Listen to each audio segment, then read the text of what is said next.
I'm Naomi Kramer, and as I was introduced, I'm the program manager and the volunteer manager at JIAS, Jewish Immigrant Aid Services. I was born here in Canada, but my parents and my brother came to Canada as refugees from communist Romania before I was born, and JIAS sponsored them. So I'm pretty committed to this work. It's part of my personal story and my professional life. So I want to talk today a little bit about what this work actually is and what we're doing. So JIAS is a settlement agency. For over a century, and you can see the panels outside in your hallway actually after this if you'd like, we help to welcome, support, and integrate new immigrants and refugees.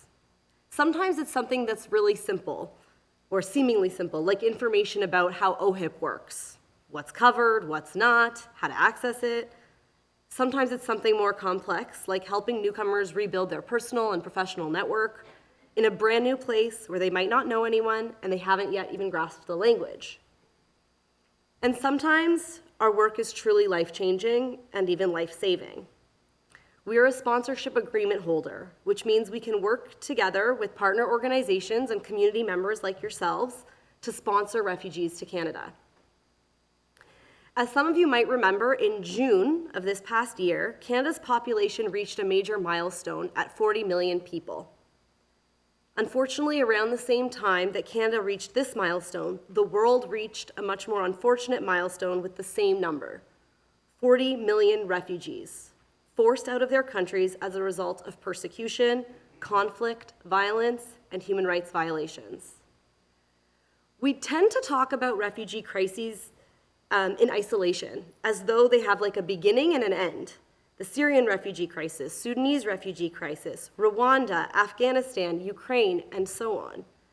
But each new wave of refugees is compounding what's undeniably a refugee crisis around the world.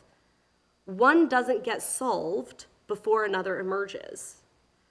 So it's a situation that's constantly evolving and worsening, with a person, a human being, with a family, life, talents, aspirations, achievements, being displaced from their home, community, and safety approximately every 15 seconds. It's hard to even grasp. So why is this relevant to us here today in the Jewish community? Why is it our problem? Why should we even care? I'm going to offer a few answers. There might be some others that you have too. First, we're commanded to care. The Torah reminds us again and again that we too were strangers in a strange land, telling us over 36 times to welcome the stranger, care for the stranger, or even to love the stranger. This is repeated more than any other single mitzvah in the Torah. And our exodus from Egypt is like the defining characteristic of our peoplehood. Even if we separate from biblical times for a second, our second reason to do something is because we, the Jewish people, have been refugees many times over. In the last century alone, hundreds of thousands of Jewish refugees sought resettlement from pre- and post-war Germany and Poland, from North Africa, the Soviet Union, Eastern Bloc countries, among many others. That's literally how I'm here, and presumably how some of you are in Canada too. Our families were refugees. As Jews, we know what it is to be stateless and to be turned away, and I think we can do better for today's refugees. We also must, because with over 40 million refugees around the world, it's too big of a problem for any one country to address, to tackle. It requires the participation of all of us, all democratic countries, and of all people around the world. The enormity of the crisis can sometimes feel paralyzing. But as you know, the Mishnah tells us that to save one life is to save the world. So we can focus on what we can do to make a difference and not what is beyond our control. At JIAS, we help to bring refugees to Canada and to provide support for all newcomers. We're on a mission to build a vibrant Jewish community and a strong, inclusive Canada that values all newcomers. It isn't just about saving someone who needs help. It's about all the incredible things that a newcomer and the following generations, but all the incredible things they can contribute, all the things that they bring to Canada. It obviously won't surprise you to know that many refugees that we work with have suffered terribly. They've been subjected to abuse, human trafficking, They've witnessed horrible acts of violence.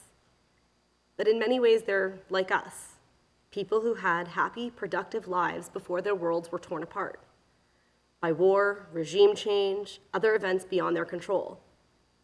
People with the desire to live safely, to enjoy family and friends, to work, to contribute to society, and to be part of community.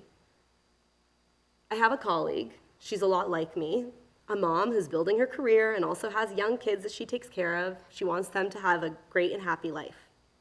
We both like to make jokes about kids waking up in the middle of the night, which is pretty annoying, and our spouse's less than desirable qualities.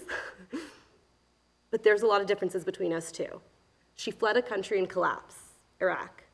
Her community, Yazidis, are a persecuted religious minority. They experienced genocide at the hands of ISIS.